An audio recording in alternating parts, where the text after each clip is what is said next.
have that game that we can't play anymore because it's not in our language, it's on a different console than we own, or it's on the Epic Games Store.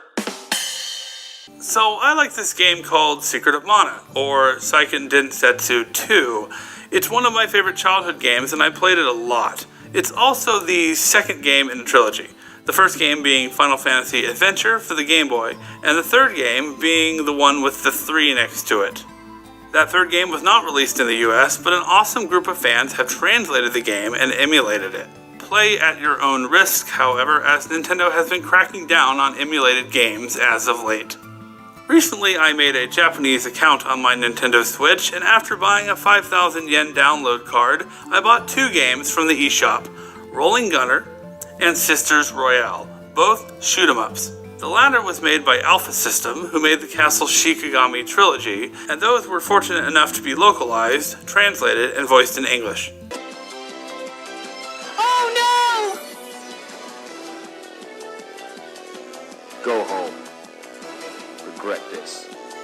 Okay, badly voiced in English. Moving along, they recently released all 3 of the second Densetsu games in Japan. There has been no word about a possible US release, but we are all keeping our rainbow flammy claws crossed that it will happen. I am no stranger to importing games. I was able to go to Japan in 2016 and purchase 2 Vita games, Phantasy Star Nova and Exist Archive. I was pretty sure that they wouldn't be released in the US, and I didn't really care. I wanted to try them regardless. Indeed, Phantasy Star Nova was not released here, but Exist Archive was announced for localization around the time I got back from my trip. Back in 2011, when Nintendo was being really stingy, a group of fans created a community called Operation Rainfall. The goal of the operation was to get Nintendo to release 3 games for the Wii that were initially not going to be brought to the US. The Rainfall, then, was in the form of letters and requests to Nintendo to localize Xenoblade Chronicles, Pandora's Tower, and The Last Story. I have played all 3 games, and even though Pandora's Tower is the weaker of the 3, all of them are worthwhile additions to any Wii collection. Xenoblade Chronicles got licensed in Europe first. I may or may not have soft-modded my Wii and paid a lot for an import copy. The only time I ever bought a game that was licensed in European territories was Breath of Fire 3, which got a special English PSP port there. Operation Rainfall succeeded, and all 3 games got released in the US. Big-time companies like Nintendo don't always give the fans what they want. Mother 3 and the Seiken Densetsu collection being 2 such examples. But Operation Rainfall helped to strengthen our resolve and give us hope as Western fans for localization. You never know if a game is going to be localized or not. You can speculate based on popularity and other factors, but you really don't know until someone announces it officially. Here's a funny side note. I went to Anime Expo in Los Angeles last year and asked a man at the booth about Galgun 2. Yes, I play Galgun, mock me if you like, but I asked him, when is the game going to come out for PC? He said, officially or unofficially? When I asked officially, he said, very soon. Nothing is confirmed as of yet. Then he said, you should ask about unofficially. I did, and his response was, next week.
Sodawa Kakeru Shoujo, or The Girl Who Leapt Through Space. focuses on Akiha Shishido, a pink, spiky-haired girl who right at the beginning of the show is forced into an arranged marriage by her older sister? She runs away from her older sister and former teen model sister by going to school with her cute android friend. While she is hiding from her fate and her classmates in a borrowed tube, she gets mixed up in a storm of classic cars and space debris, and ends up in some space colony with a tea-loving rogue AI called Leopard. She is also being followed by a young mysterious stranger, Honoka, and has a bunch of run-ins with socially inept space cop Itsuki, and then lots of stuff happens.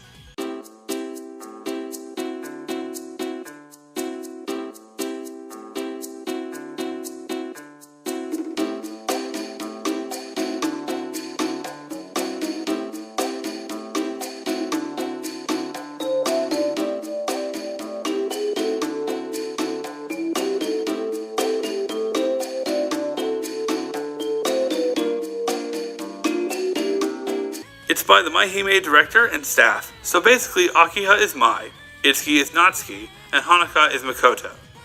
Way to be original there, guys. The show has a lot of world building that makes my head hurt, but there's also a lot to enjoy here if you are a fan of the director's work or like sci-fi anime, but it can be a hit or miss at times. I watched this show 10 years ago, so I'm rewatching it now. I found that I had all of the fan subs on an old hard drive, and back in 2010 I had made a trip up to Fullerton, California to pick up the Akiha figure shown here. DVDs of this show can be purchased on random online sites, but they are the old Bandai variety that were discontinued.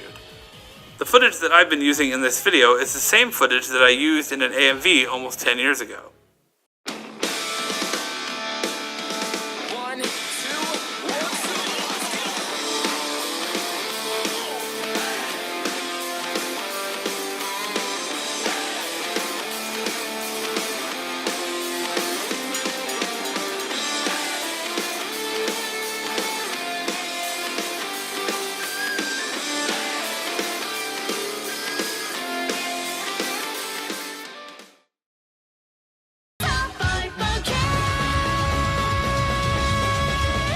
Our next anime series was supposed to release last winter season, but no one picked it up, not even fan subbers at first.